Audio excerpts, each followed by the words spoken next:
I know. I already know. The beard is gone.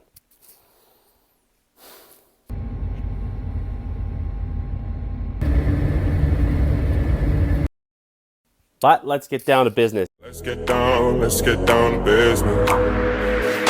Let's get down to business. Here, I'm going over the Claas Lexion 8700 combine. We'll start with styling.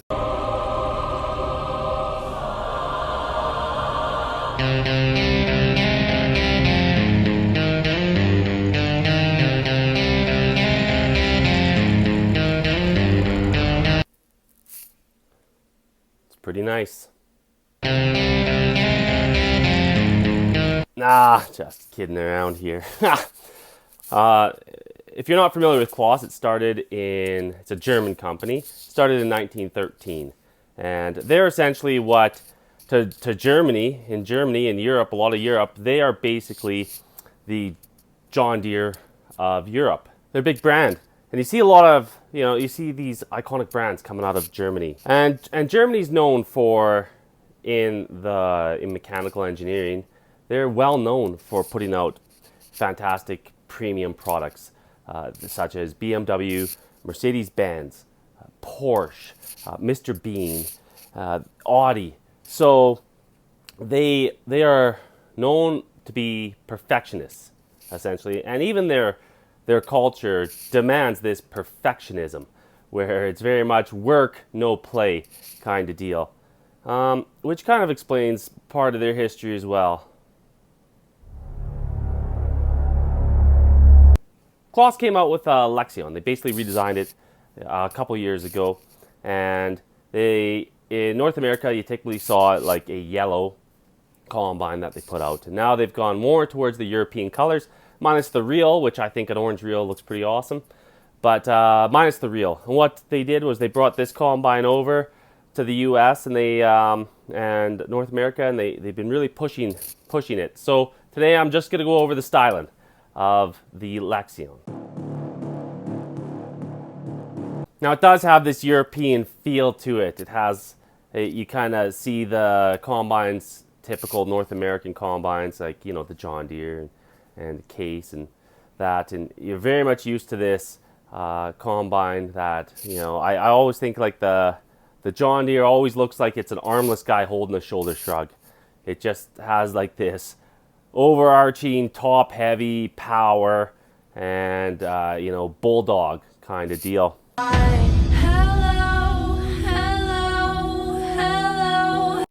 Where the Lexion is kind of like, it's like this long tube, like this thing where, like a John Deere's kind of this Lego block type of deal, and American Muscle, and the Lexion is kind of like this tube that's like pretty long. It's like longer and like gets longer and bigger, and you just want to like take it. You just want to go like, yeah. Joe Biden myself a little bit there. Thank you for that. He was a famous African-American baseball player. Let's go, Brandon. But the styling of it, like, start with the header. You have this nice big header, large draper belts, big cross augers in it. It's got the gray on it, and the sickles and the knives come out, extend a little bit further, and the guards are a little bit pointed. It's all enclosed in. The fingers are long. It looks like they're really grasping and dragging the crop into that draper header, and it looks like the thing is ready to chew, and it's nice and clean on the sides, minus the times I smoked some trees going in between some rows and stuff. Here's one of the main differences I've noticed. The further north you kind of seem to farm, it's just logs and trees. There's more logs in this opening round than a German snuff film. It's just, but it's all nice and compact and in there real nice. And then it has this kind of European feel to it, but it still feels aggressive. It's like aggressive European. It's like, it's almost like it wants to just like it's like mean, but it's kind of still like this fun thing. And it's like it wants to just, throw you into this room and lock you in this room and then just like tickle you to death. The machine seems like it fits in the field. It feels like it should be, away from everything. It's in its complete element. Like part of the field. It feels like part of harvest. Yeah, it fits well. The lines are well. The colors are nice.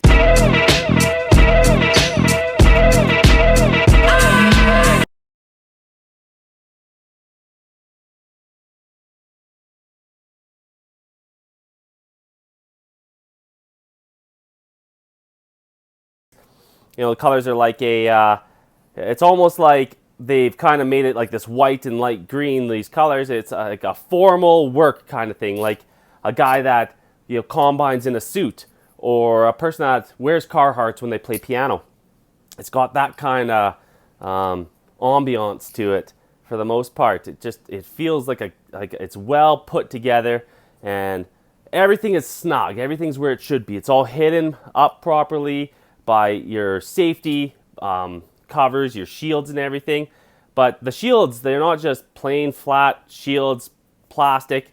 There's some design on them. There's some real thought went into the placement of these shields and stuff.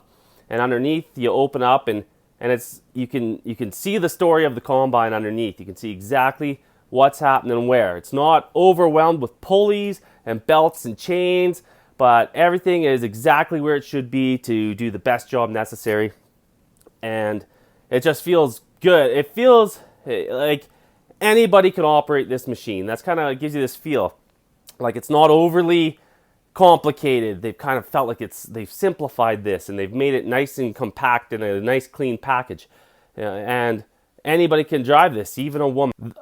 The only things I kind of saw, I found it a little bit odd when you kind of have your peep show into the sieves. On the John Deere, you kind of have to lift up the back to peek inside, and this one is kind of like just a little, loosey cover thing to kind of see how the whole thing operates. Like the secret sauce is never too far apart. So things like that, it feels like it's not really a secret if everybody can kind of see it. The whole thing is smooth. It's a beautifully done machine. I think it looks super nice. You go around back, it looks good. And it's kind of broken up by this gaudy aluminum ladder, which gives you access to a whole other part of the combine. But like John Deere kind of tucks theirs in and under, hides it and just covers it real nice so it looks real good for, droning videos or whatever. But it seems more and more that the look of these machines is becoming more important, this aesthetic appeal. As you can see, a lot of people are just drawn by nice, clean things.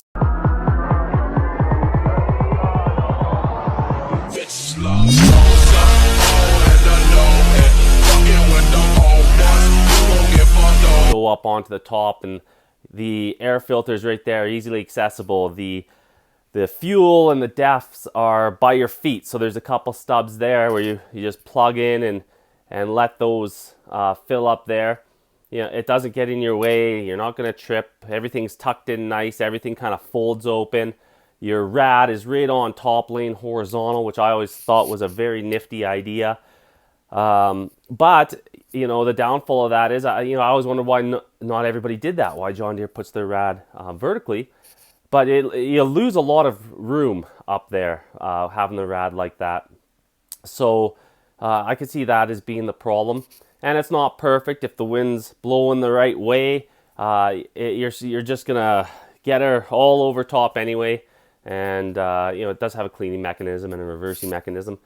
But going forward from there, you see where the engine is, the diesel engine, the Mercedes-Benz, and even that has a nice cover on it and a Mercedes-Benz logo, and it looks really nice. It's tucked right behind the hopper, which is I thought it would be louder than it is. It's nice and quiet, 543 horsepower, and that thing gets its gate worked all the time, and it never seems to really miss a beat. It's a good engine. It's quieter than I thought. Now that could be the engine or that could be the cab, because it is closer to the cab than the Deere engine.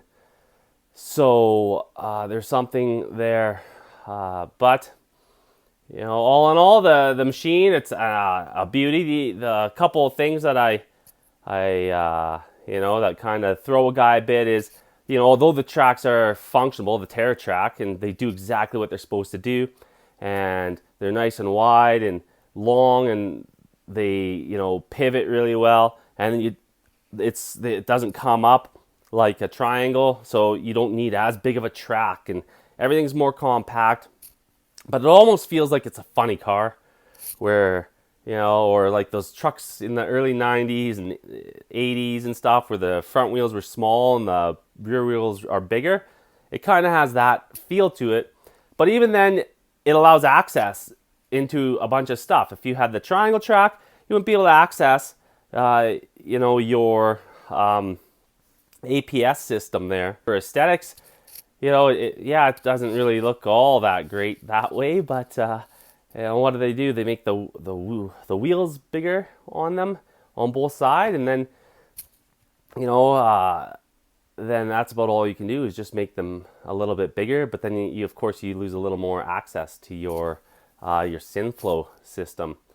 All in all, styling, it's got a little different look, a little bit of a European look and feel to it.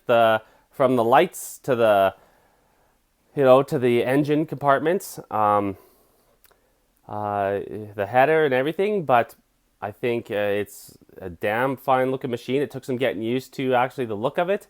And after you look for a while and get used to it, you realize it is a really nice looking machine through and through. And they did put some time into the aesthetics of the machine.